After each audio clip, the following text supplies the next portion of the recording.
যে কোনো মোবাইলের 5 থেকে 10 বছরের পুরনো কল লিস্ট মাত্র 2 মিনিটে বের করা সম্ভব। শুধু তুমি যার কল লিস্টটা বের করবা তার মোবাইলটা 2 মিনিটের জন্য তোমার হাতে নিতে হবে। বাকি প্রসেসটা আমি তোমাদেরকে দেখিয়ে দিচ্ছি। তার আগে আমার ইউটিউব চ্যানেলে প্রথম হলে অবশ্যই চ্যানেলটি সাবস্ক্রাইব করো।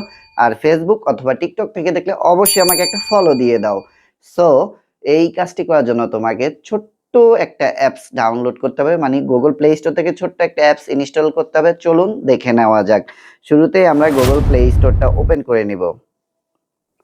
প্লে স্টোর ওপেন হয়ে গেলে আমরা সার্চ করে দেব E2PDF লিখে, E2PDF লিখে সার্চ করব। সার্চ করার পর এই অ্যাপসটা আপনাদের সামনে চলে আসবে। আপনারা এই অ্যাপসটাকে ইনস্টল করে নেবেন। অবশ্যই এই অ্যাপসটাই আপনারা ইনস্টল করবেন। দেন ইনস্টল কমপ্লিট হয়ে গেলে এখান থেকে ওপেন করে নেবেন। ওপেন হওয়ার পর সকল পারমিশন দিয়ে দিবেন।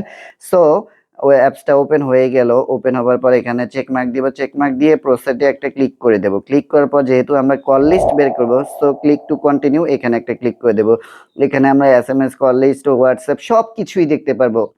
সো আমি যেহেতু কল লিস্ট নিয়ে কথা বলছি যে 5 থেকে 10 বছরের পুরনো কল লিস্ট কিভাবে বের করবেন, তার জন্য আমরা এই যে এখান থেকে কন্টিনিউ, ক্লিক টু কন্টিনিউতে ক্লিক করে দেব। ক্লিক করার পর এই যে উপরে দেখতে পাচ্ছেন জেনারেল কল লোগো, এখানে একটা ক্লিক করে দেব। ক্লিক করার পর আপনি কত বছরের পুরনো কল লিস্ট দেখতে চাচ্ছেন, তো এখান থেকে সেই পুরনো ডেটটা দিয়ে দেবেন আর এখান থেকে বর্তমান ডেটটা দিয়ে দেবেন। সো আমি যেহেতু 10 বছর বলেছি, আমি এখান থেকে 10 বছর পিছিয়ে ডেটটা দিচ্ছি।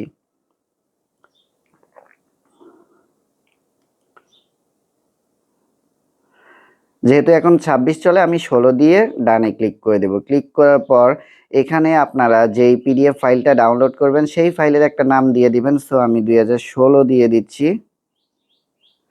ফাইলের নাম দেওয়ার পর আপনি এখান থেকে এই যে এক্সপোর্ট টু পিডিএফ এখানে একটা ক্লিক করে দেবেন। ক্লিক করার পর যেই পারমিশনগুলো আসবে অবশ্যই পারমিশনগুলো দিতে হবে। অ্যালাও, আবার অ্যালাও। দেন একটু লোডিং নিয়ে আমাদের সামনে PDF file call list, mobile যত পুরানো হবে তত আপনার কল লিস্ট ভারী হবে। এই যে দেখুন আমার কল লিস্টগুলো অলরেডি চলে আসছে। দেন এটাকে আপনি সংগ্রহ করে রাখার জন্য এখান থেকে শেয়ারে ক্লিক করবেন। শেয়ারে ক্লিক করার পর এটা হোয়াটসঅ্যাপ, আপনার নিজের হোয়াটসঅ্যাপেও শেয়ার করে রাখতে পারেন বা যেই কারো হোয়াটসঅ্যাপে সেন্ড করতে পারবেন। সো আমি এখান থেকে হোয়াটসঅ্যাপে ক্লিক করছি। ক্লিক করার পর এটাকে আনলক করে নেব।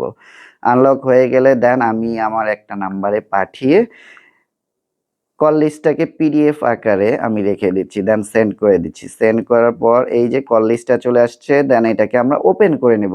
ওপেনে জাস্ট নাও 1 দিলাম। দেওয়ার পর এই যে দেখুন আমার 5 থেকে 10 বছরের পুরনো কল লিস্ট অলরেডি আমার সামনে চলে আসছে।